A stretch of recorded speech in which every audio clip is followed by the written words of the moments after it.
രാമരാവണ യുദ്ധം നടക്കുന്ന അവസരത്തിൽ എങ്ങനെയെന്നറിയില്ല അഗസ്ത്യമുനി പ്രകാശസന്നിഭനായി ആകാശത്തു നിന്നും ശ്രീരാമൻ്റെ തേരിലേക്ക് ഇറങ്ങി. തന്നെ കണ്ട് വന്ദിച്ചു നിൽക്കുന്ന ശ്രീരാമനോട് അഗസ്ത്യമുനി പറഞ്ഞു, നിനക്ക് അഭ്യുദയം വരുത്തുവാനായിട്ടാണ് ഞാനിപ്പോൾ ഇവിടേക്ക് വന്നത്. ദുഃഖങ്ങൾ ഇല്ലാതാക്കുന്നതും ആപത്ത് അകന്നുപോകുവാൻ ഉതകുന്നതും ശത്രുനാശം വരുത്തുന്നതും രോഗവിനാശകരമായതും ആയുസ്സും സൽകീർത്തിയും വർദ്ധിപ്പിക്കുന്നതുമായ ആദിത്യ ഹൃദയമന്ത്രം നീ നിത്യവും ഭക്തിപൂർവം ജപിക്കുക. ദേവന്മാർ, അസുരന്മാർ, കിന്നരന്മാർ, താപസന്മാർ, ഗുഹ്യകന്മാർ, യക്ഷന്മാർ, രക്ഷസുകൾ, മനുഷ്യന്മാർ തുടങ്ങിയവരെല്ലാം ഭജിക്കുന്നത് സൂര്യദേവനെ തന്നെയാണ്. ആദിത്യനെന്ന ദേവൻ തന്നെയാണ് ദേവകൾ. 14 ലോകങ്ങളും തൻ്റെ രശ്മികൾ കൊണ്ട് രക്ഷിക്കുന്നതും പ്രളയകാലത്ത് അവയെല്ലാം ഭക്ഷിക്കുന്നതും ആ ദേവൻ തന്നെയാണ്. ആ ആദിത്യ ഭഗവാനെ നീ നിത്യവും ധ്യാനിച്ച് ഭക്തിപൂർവം മന്ത്രജപത്തോടുകൂടി നമസ്കരിക്കുക. അഗസ്ത്യമുനി ഉപദേശിക്കുന്നതാണ് ഈ ആദിത്യ ഹൃദയ മന്ത്രം.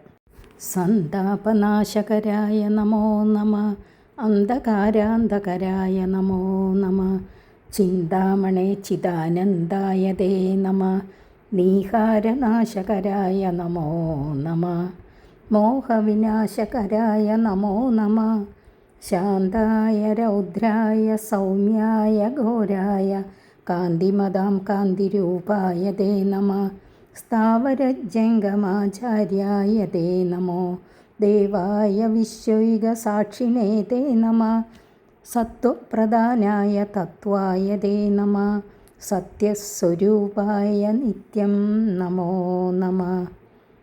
ഇത്യമാദിത്യഹൃദയം ജപിച്ചു നീ ശത്രുക്ഷയം വരുത്തിയിടുക സത്വരം. ചിത്തം തെളിഞ്ഞഗസ്ത്യോക്തി കേട്ടെത്രയും ഭക്തി വർദ്ധിച്ചു കാകുൽസ്ഥനം കൂപ്പിനാൻ. ഇനി മന്ത്രത്തിൻ്റെ അർത്ഥം പറയാം. ഇരുട്ടിനെ അകറ്റുന്ന അങ്ങേക്കായിക്കൊണ്ട് നമസ്കാരം.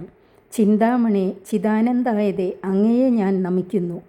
നീഹാരനാശകര മോഹവിനാശക അങ്ങേക്കു നമസ്കാരം. ശാന്തനും സൗമ്യനും രൗദ്രനും കാന്തിരൂപനും ആയ അങ്ങയെ നമിക്കുന്നു.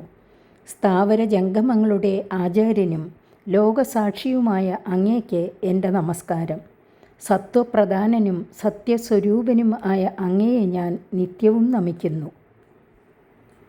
ഇപ്രകാരം ആദിത്യ ഹൃദയം മന്ത്രം ജപിച്ച് നീ ശത്രുനാശം വരുത്തുക എന്ന് അഗസ്ത്യൻ തുടർന്നു. അഗസ്ത്യൻ്റെ വാക്കുകൾ കേട്ട് സന്തുഷ്ടനായ രാമൻ ഭക്തിപൂർവം അദ്ദേഹത്തെ വന്ദിച്ചു. അഗസ്ത്യമുനി ആകാശമാർഗത്തിലൂടെ നാരദൻ്റെ സമീപത്തേക്ക് പോകുകയും ചെയ്തു. ഹരി ഓം.